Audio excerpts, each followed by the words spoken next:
Hello everyone, I hope आप सभी लोग अच्छे होंगे। आपकी स्टडी भी अच्छी चल रही होगी। आज की क्लास में हम लोग साइंस एनसीईआरटी क्लास 8 की एनसीईआरटी है, इसमें हम लोग चैप्टर नंबर 5 को कंप्लीट करेंगे, कोयला और पेट्रोलियम। अभी तक हमने 1 से लेकर 4 तक के चैप्टर को कंप्लीट किया। बस इसके बाद कुछ और चैप्टर बचेंगे और हम लोग क्लास 6 टू लेकर 8 तक की साइंस एनसीईआरटी को कंप्लीट कर लेंगे। बाकी आप लोग अपने रिवीजन करते रहिए और पीवाईक्यू की प्रैक्टिस करते रहिए, ठीक है। एनसीईआरटी हम लोग कंप्लीट कर लेंगे। चैप्टर नंबर 5 कोयला और पेट्रोलियम। सबसे पहले हम क्या करेंगे, हम देखेंगे कि हमें इसमें क्या क्या पढ़ना है। छोटा चैप्टर है, जल्दी ही समाप्त होगा। इसमें हम लोग समझेंगे कि अच्छे प्राकृतिक संसाधन कौन से हैं और समाप्त होने वाले प्राकृतिक संसाधन कौन कौन से होते हैं। फिर इसके बाद अगला टॉपिक इसमें हम कोयला को पढ़ेंगे, कोयला से रिलेटेड जानकारी को समझेंगे और फिर कोक, कोलतार, कोयला गैस, इंपॉर्टेंट चैप्टर है, यहाँ से कई क्वेश्चन बने हुए हैं। फिर पेट्रोलियम को देखेंगे और पेट्रोलियम का परिष्करण समझेंगे, ठीक है। और इसके बाद प्राकृतिक गैस और अगला टॉपिक इसमें क्या दिया गया, कुछ प्राकृतिक संसाधन सीमित हैं उसके बारे में पढ़ेंगे और इसी के साथ अपना ये चैप्टर भी कंप्लीट हो जाएगा। बाकी अभी हम लोग इसकी करते हैं लाइन बाय लाइन रीडिंग और चीज़ों को समझते हुए चलते हैं। यहाँ पर बताया जा रहा है कि हम अपनी मूलभूत आवश्यकताओं के लिए विभिन्न पदार्थों को उपयोग में लाते हैं। इनमें से कुछ प्रकृति में पाए जाते हैं और कुछ का निर्माण मानवीय प्रयासों से किया जाता है। जैसे प्राकृतिक संसाधन कौन कौन से हैं जो प्रकृति द्वारा उपलब्ध है, जैसे वायु, जल, मृदा, खनिज, ये सब कैसे संसाधन है, प्राकृतिक संसाधन होते हैं। और फिर इन्हीं प्राकृतिक संसाधनों के माध्यम से मानव निर्मित वस्तुएं भी बनाई जाती है, फिर उनको हम क्या कहेंगे, मानव निर्मित वस्तुएं बोलते हैं। प्रकृति में विभिन्न संसाधनों की उपलब्धता की दृष्टि से प्राकृतिक संसाधनों को व्यापक रूप से 2 वर्गों में बांटा जा सकता है। पहला क्या है, अक्षय प्राकृतिक संसाधन और दूसरा है समाप्त होने वाले प्राकृतिक संसाधन, ठीक है। अक्षय प्राकृतिक संसाधन क्या है, ये संसाधन प्रकृति में असीमित मात्रा में उपस्थित हैं और मानवीय क्रियाकलापों से समाप्त होने वाले नहीं हैं। उदाहरण जैसे सूर्य का प्रकाश, वायु। और समाप्त होने वाले प्राकृतिक संसाधन, प्रकृति में इन स्रोतों की मात्रा सीमित है, ये मानवीय क्रियाकलापों द्वारा समाप्त हो सकते हैं। संसाधनों के उदाहरण है जैसे वन, वन्यजीव, खनिज, कोयला, पेट्रोलियम, प्राकृतिक गैस आदि। इस अध्याय में हम लोग कोयले, पेट्रोलियम और प्राकृतिक गैसों जैसे कुछ समाप्त होने वाले प्राकृतिक संसाधनों के विषय में अध्ययन करेंगे। इनका निर्माण सजीव प्राणियों के मृत अवशेषों मतलब कि जीवाश्मों से होता है, अतः इन्हें क्या बोलते हैं, जीवाश्मी ईंधन भी कहते हैं। हम लोग पढ़ते हैं अभी किसको, कोयला को। हमने कोयला देखा है और इसके बारे में सुना भी है। यह पत्थर जैसा कठोर और काले रंग का होता है। ये क्या है, कोयला। खाना पकाने हेतु उपयोग आने वाले ईंधनों में कोयला एक है। पहले इसका उपयोग रेल इंजनों को चलाने के लिए भाप बनाने में होता था। इसका उपयोग तापीय शक्ति संयंत्रों में विद्युत उत्पन्न करने हेतु भी किया जाता है। कोयले का उपयोग विभिन्न उद्योगों में ईंधन के रूप में भी किया जाता है। अब हम लोग पढ़ते हैं कुछ कोयले की कहानी। लगभग 300 मिलियन वर्ष पूर्व पृथ्वी पर निचले जलीय क्षेत्रों में घने वन थे। बाढ़ जैसे प्राकृतिक प्रक्रमों के कारण ये वन मृदा के नीचे दब गए। इनके ऊपर अधिक मृदा जम जाने के कारण वे संपीड़ित हो गए।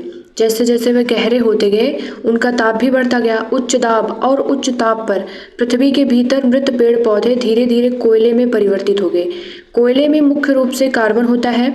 मृत वनस्पति के धीमे प्रक्रम द्वारा कोयले में परिवर्तन को क्या बोलते हैं, कार्बनीकरण कहते हैं। क्योंकि यह वनस्पति के अवशेषों से बना है अतः कोयले को जीवाश्म ईंधन भी कहते हैं, ठीक है। कोयले की खान। वायु में गर्म करने पर कोयला जलता है और कौन सी गैस उत्पन्न करता है जलने के दौरान, कार्बन डाइऑक्साइड। उद्योग में कोयले के प्रक्रमण द्वारा कुछ उपयोगी उत्पाद प्राप्त किए जाते हैं जैसे कोक, कोलतार और कोयला गैस। तो अभी हम लोग पढ़ते हैं कोक को। यह एक कठोर, सरंध्र और काला पदार्थ है। यह कार्बन का लगभग शुद्ध रूप है। कोक का उपयोग इस्पात के औद्योगिक निर्माण और बहुत से धातुओं के निष्कर्षण में किया जाता है। फिर अभी हम लोग पढ़ते हैं कोलतार को। यह एक अप्रिय गंध वाला काला गाढ़ा द्रव होता है। यह लगभग 200 पदार्थों का मिश्रण होता है और कोलतार से प्राप्त उत्पादों का उपयोग प्रारंभिक पदार्थों के रूप में दैनिक जीवन में काम आने वाले विभिन्न पदार्थों के औद्योगिक निर्माण में तथा उद्योगों जैसे संश्लेषित रंग, औषधि, विस्फोटक, सुगंध, प्लास्टिक, पेंट, फोटोग्राफिक सामग्री, छत निर्माण सामग्री आदि में होता है। रोचक तथ्य है कि मौत और अन्य कीटों को भगाने हेतु प्रयोग में लाई जाने वाली नेफ्थलीन की गोलियां भी कोल तार से प्राप्त की जाती हैं। आजकल पक्की सड़कों के निर्माण में कोल तार के स्थान पर एक पेट्रोलियम उत्पाद किसका प्रयोग किया जाता है? बिटुमेन का। ये PYQ है, ठीक है। फिर अभी हम लोग पढ़ते हैं कोयला गैस। कोयले के प्रक्रमण द्वारा कोक बनाते समय कोयला गैस प्राप्त होता है। या कोयला प्रक्रमण संयंत्रों के निकट स्थापित बहुत से उद्योगों में ईंधन के रूप में उपयोग की जाती है। लंदन में 1810 में तथा न्यूयॉर्क में 1820 के आसपास कोयला गैस का उपयोग प्रथम बार सड़कों पर रोशनी के लिए किया गया था। आजकल इसका उपयोग रोशनी के बजाय ऊष्मा के स्रोत के रूप में किया जाता है। अभी हम चलते हैं पेट्रोलियम पे। कोयला हमने पढ़ा, फिर कोयला से द्वारा प्राप्त किए गए कुछ उत्पादों को देखा हम लोगों ने, जैसे कोल तार और कोयला गैस। पेट्रोलियम ईंधन के रूप में पेट्रोल का उपयोग हल्के स्वचालित वाहनों जैसे मोटरसाइकिलों, स्कूटरों और कारों में होता है। भारी मोटर वाहनों जैसे ट्रकों और ट्रैक्टरों को चलाने के लिए डीजल काम आता है। ये ईंधन प्राकृतिक स्रोत से प्राप्त होते हैं, जिसे क्या बोलते हैं? पेट्रोलियम। पेट्रोलियम कैसे बनता है? पेट्रोलियम का निर्माण समुद्र में रहने वाले जीवों से हुआ। जब ये जीव मृत हुए, इनके शरीर समुद्र के पेंदे में जाकर जम गए और फिर रेत तथा मिट्टी की तहों द्वारा ढक गए। लाखों वर्षों में वायु की अनुपस्थिति, उच्च ताप और उच्च दाब ने मृत जीवों को पेट्रोलियम और प्राकृतिक गैस में परिवर्तित कर दिया, जो पेट्रोलियम और प्राकृतिक गैस के भंडारों को दर्शाता है। पेट्रोलियम तथा प्राकृतिक गैस के भंडार यहाँ पर हम देख सकते हैं। ये क्या है? तैलाशय, चट्टान, जल, तेल और गैस। यहाँ पर हम एक चीज़ समझते हैं क्या, कि देखिए तेल और गैस ये जल से ऊपर है। क्यों है? क्योंकि तेल और गैस ये जल से हल्के होते हैं और जल में मिश्रित नहीं होते हैं, इसीलिए ये भी जल से ऊपर है। विश्व का पहला तेल का कुआं पेंसिल्वेनिया, अमेरिका में 1859 में प्रवेशित किया गया था। 8 वर्ष बाद 1867 में असम के माकुम नामक स्थान पर तेल का पता चला। भारत में तेल असम, गुजरात, बॉम्बे हाई और गोदावरी तथा कृष्णा नदियों के बेसिन में पाया जाता है। पेट्रोलियम का परिष्करण। पेट्रोलियम गहरे रंग का तेलीय द्रव है। इसकी गंध अप्रिय होती है या विभिन्न संगठकों जैसे पेट्रोलियम गैस, पेट्रोल, डीजल, स्नेहक तेल, पैराफिन मोम आदि का मिश्रण होता है। पेट्रोलियम के विभिन्न संगठकों को पृथक करने का प्रक्रम परिष्करण कहलाता है। पेट्रोलियम परिष्करणी। यह कार्य पेट्रोलियम परिष्करणी में संपादित किया जाता है। पेट्रोलियम और प्राकृतिक गैस से अनेक उपयोगी पदार्थ प्राप्त किए जाते हैं। इन्हें क्या बोलते हैं? पेट्रो रसायन कहते हैं। इनका उपयोग अपमार्जक, रेशे, पॉलिएस्टर, नायलॉन, एक्रिलिक आदि, पॉलीथीन और अन्य मानव निर्मित प्लास्टिक आदि के औद्योगिक निर्माण में किया जाता है। प्राकृतिक गैस से प्राप्त हाइड्रोजन गैस का उपयोग उर्वरकों के उत्पादन हेतु किया जाता है और अपने बहुत अधिक व्यावसायिक महत्व के कारण पेट्रोलियम को क्या बोलते हैं? काला सोना भी कहा जाता है। यहाँ पर हम लोग पेट्रोलियम के संगठक और उसके उपयोग के बारे में पढ़ेंगे। ये चार्ट हमारे लिए इम्पोर्टेंट है। द्रव रूप में पेट्रोलियम गैस LPG घरों और उद्योगों में ईंधन के रूप में उपयोग किया जाता है। और पेट्रोल मोटर ईंधन, वैमानिक ईंधन, शुष्क धुलाई के लिए विलायक, मिट्टी का तेल, स्टोव, लैंप और जेट वायुयान के लिए ईंधन। डीजल भारी मोटर वाहनों और विद्युत जनित्रों के लिए ईंधन। स्नेहक तेल, स्नेहन, पैराफिन मोम, मरहम, मोमबत्ती, वैसलीन आदि में उपयोग किया जाता है। और फिर बिटुमेन, पेंट एवं सड़क निर्माण में। प्राकृतिक गैस एक बहुत महत्वपूर्ण जीवाश्म ईंधन है, क्योंकि इसका परिवहन पाइपों द्वारा सरलता पूर्वक हो जाता है। प्राकृतिक गैस को उच्च दाब पर संपीड़ित प्राकृतिक गैस CNG के रूप में भंडारित किया जाता है। CNG का उपयोग ऊर्जा उत्पादन हेतु किया जाता है। अब इसका उपयोग परिवहन वाहनों में ईंधन के रूप में किया जा रहा है, क्योंकि यह कम प्रदूषणकारी है। यह एक स्वच्छ ईंधन है। CNG का अधिक लाभ यह है कि इसे घरों और कारखानों में सीधा जलाया जा सकता है, जहां इसकी आपूर्ति पाइपों के माध्यम से की जा सकती है।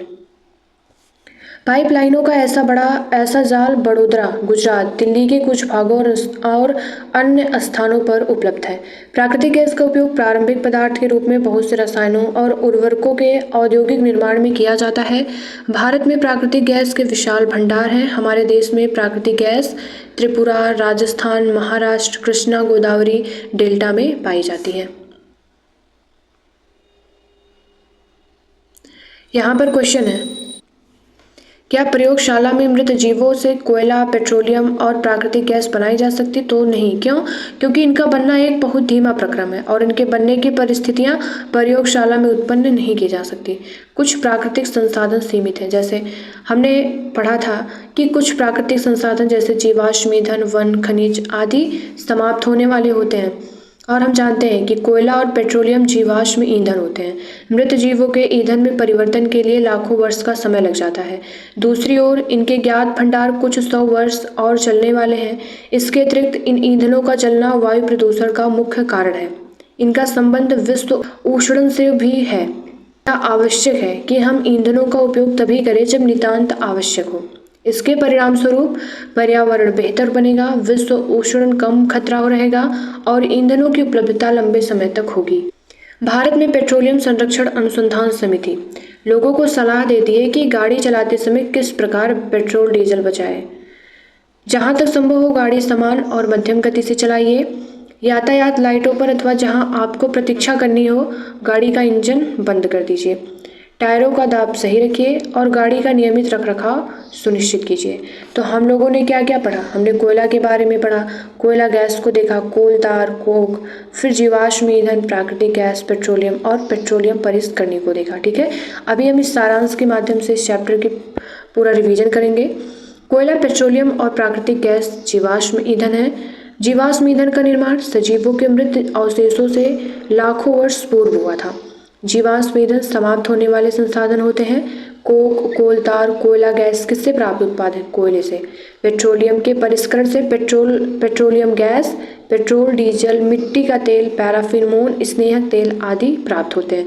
और कोयले और पेट्रोलियम के संसाधन सीमित हैं, हमें इनका न्यायोचित उपयोग करना चाहिए। इसी के साथ हम लोगों ने चैप्टर नंबर 5 को कंप्लीट किया। कोयला और पेट्रोलियम, हमने कोयला को समझा, कौन कौन से अक्षय प्राकृतिक संसाधन होते हैं उनको समझा और कौन से समाप्त होने वाले प्राकृतिक संसाधन हैं जिसके लिए हमें इसका न्यायोचित उपयोग करना जरूरी है उनको समझा। और साथ ही हमने देखा कि कोयले के उत्पाद कौन कौन से हैं, हमने उनके बारे में पढ़ा, जैसे कोक, कोल तार, कोयला गैस। फिर पेट्रोलियम से संबंधित चीज़ों की जानकारी हमने ली और पेट्रोलियम का परिष्करण कैसे होता है और कौन कौन से इसमें मिश्रण होता है, किन चीज़ों से ये बनता है, इसको हम लोगों ने समझा। और फिर इसके बाद हमने प्राकृतिक गैस को देखा, सीएनजी। फिर पेट्रोलियम के कुछ संगठक को देखे और फिर उसके उपयोग के बारे में पढ़ा। और फिर हमने कुछ प्राकृतिक संसाधनों के बारे में पढ़ा जो कि भी सीमित है, जिसका हमें उचित उपयोग करना चाहिए। ठीक है, और इसी के साथ हम लोगों ने चैप्टर नंबर 5 को कंप्लीट किया। मिलते हैं नेक्स्ट वीडियो में नए चैप्टर के साथ। Thank you so much. जय हिंद।